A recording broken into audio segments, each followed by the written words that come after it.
Dynamic Success the Junior College. Enter to win. Masters in MPC and BPC. अस्सलाम वालेकुम नाज़रीन, आइए नज़र डालते हैं देश और दुनिया के खबरनामे पर।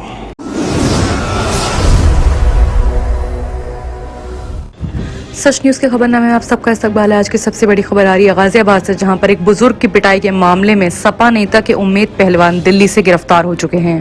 गाजियाबाद के लोनी में मुस्लिम बुजुर्ग की पिटाई के मामले में पुलिस ने सैटरडे को सपा नेता उम्मेद पहलवान को गिरफ्तार कर लिया है। उसके साथ साथ गुलशन को भी गिरफ्तार कर लिया है। दोनों को दिल्ली के लोकनायक जयप्रकाश अस्पताल के पास से गिरफ्तार किया गया है। 5 जून को गाजियाबाद के लोनी में बुजुर्ग की पिटाई हुई थी।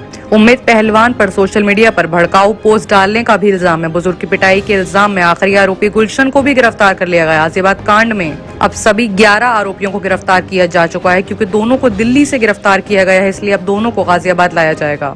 इस मामले में उम्मेद पहलवान पर FIR दर्ज होने के बाद उसकी आखिरी लोकेशन दिल्ली नोएडा के बीच देखी गई थी। उम्मेद पहलवान पिछले कई दिनों से फरार थे।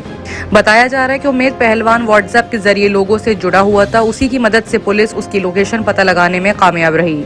दरअसल गाजियाबाद के लोनी इलाके का एक वीडियो वायरल हुआ है, जिसमें कुछ युवक यानी कि कुछ लोग एक बुजुर्ग की पिटाई कर रहे थे। इस मामले को लेकर पुलिस का कहना है कि सोशल मीडिया पर गलत तरीके से इसको सांप्रदायिक यानी कि रिलीजन का रंग दिया गया है। पुलिस के मुताबिक अब तक इस मामले में ट्विटर समेत कई लोगों पर केस दर्ज हो चुके हैं। वहीं अगली ही बड़ी खबर आ रही है रेलवे न्यूज को लेके, जहां पर रांची आ रही राजधानी एक्सप्रेस का इंजन बुरी तरह से खराब हो गया। फिलहाल किसी भी पैसेंजर को किसी किस्म का कोई नुकसान नहीं हुआ है, लेकिन अगर भूस्खलन की वजह से नई दिल्ली हावड़ा मेन लाइन की बात करें तो वो पूरी तरह से ठप हो चुकी है। बरसात के मौसम में इस सेक्शन में भूस्खलन और चट्टान गिरने की घटनाएं अक्सर होती रहती हैं। गौर करने वाली बात यह कि पूरा घाट सेक्शन जंगल और पहाड़ों से घिर पड़ा है और घाट सेक्शन में 3 टनल यानी कि गुफा से होकर ये ट्रेन गुजरती है। ऐसे में अक्सर बरसात के मौसम में इस सेक्शन में चट्टान गिरने की वारदात होती ही रहती हैं।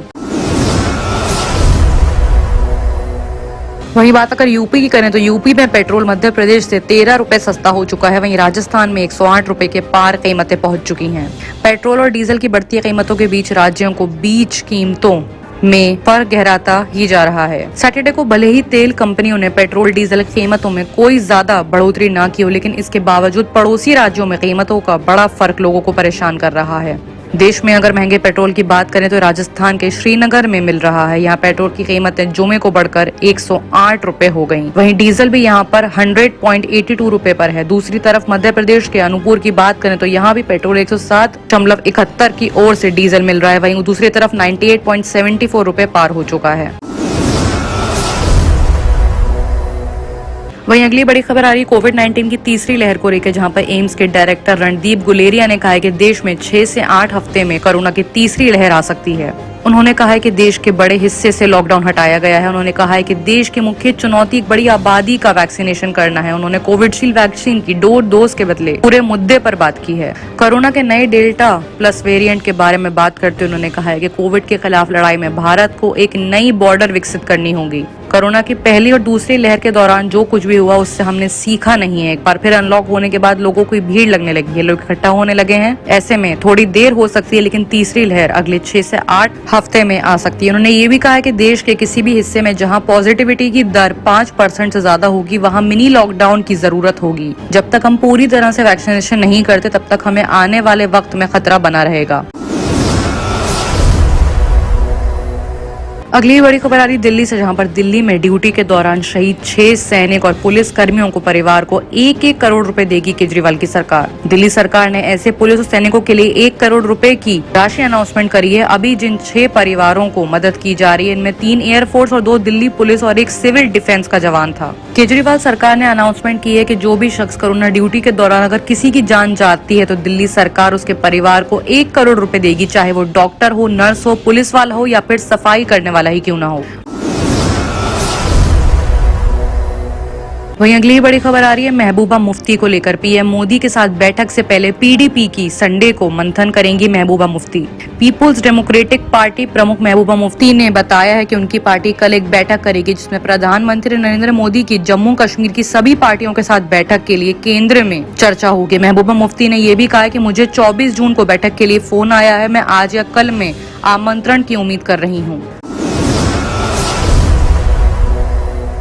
आइए बात करते हैं इंटरनेशनल खबरों की, जहां पे सबसे बड़ी खबर आ रही है कि ईरान में राष्ट्रपति चुनाव के नतीजे आ गए हैं। कट्टरपंथी इब्राहिम रईसी बने ईरान के 8वें राष्ट्रपति। ऐसे में अपना परमाणु प्रोग्राम जारी रखने के लिए उन्होंने कह दिया है कि वो पूरी तरह से तैयार हैं। बताया जा रहा है कि इब्राहिम रईसी 1988 में सरकारी वकील थे। तब उन्होंने अपनी जिरह से 5000 राजनेताओं को देशद्रोही साबित कर दिया था। इन सभी को फांसी दे दी गई थी। रईसी में जो लोग ईरान के सुप्रीम कोर्ट के चीफ जस्टिस हैं, रईसी के अलावा चुनाव मैदान में उतरे उम्मीदवारों ने भी उन्हें जीत की काफी ज्यादा बधाइयां दी हैं।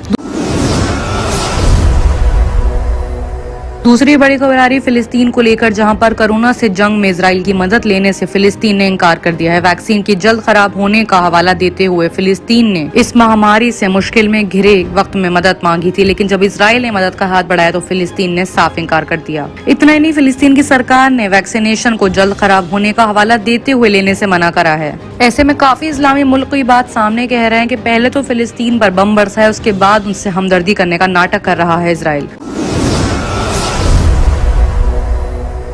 वहीं अगली बड़ी खबर आ रही, नेपाल में बाढ़ ने तबाही मचाते हुए कम से कम 16 लोगों की मौत हो गई, जिसमें 22 लोग लापता हैं। मारे गए लोगों में चीनी और हिंदुस्तानी नागरिक भी शामिल हैं। नेपाल में अचानक से आई ये बाढ़ ने हालात काफी ज्यादा खराब कर दिए हैं। कई नदियां तूफान मचा रही हैं और लोगों ने हेलीकॉप्टर से रेस्क्यू भी करना शुरू कर दिया है। सबसे ज्यादा मंगन और सिंधु पालजोग जिले में हालात खराब हैं। देश में राहत और बचाव के लिए सिक्योरिटी को भी लगा दिया गया है। बाढ़ में अब तक कम से कम 16 लोगों के मरने की खबर आ रही है। वहीं 22 लोगों के लापता होने की खबर आ रही है। और जब अगर सोर्सेज की बात करें तो सोर्सेज का कहना है कि मौत के आंकड़े बढ़ सकते हैं। लापता हुए लोगों में हिंदुस्तानी और चीनी लोग भी शामिल हैं। एक मीडिया रिपोर्ट में जानकारी दी गई कि मूसलाधार बारिश हो रही थी, जिसकी वजह से इंद्रावती नदी के बेसिन के निचले हिस्से में पानी भर गया। वहीं नेपाली सेना और नेपाल पुलिस ने बाढ़ में फंसे कुल तमाम 74 लोगों को हेलीकॉप्टर से बचाने का दावा कराया। बाढ़ से अब तक 200 परिवार भी शिकार हो चुके हैं, जबकि 1000 से ज्यादा परिवार को सुरक्षा वालों ने बचा लिया गया है। बाकी की तमाम खबरों के लिए देखते रहिए सच न्यूज।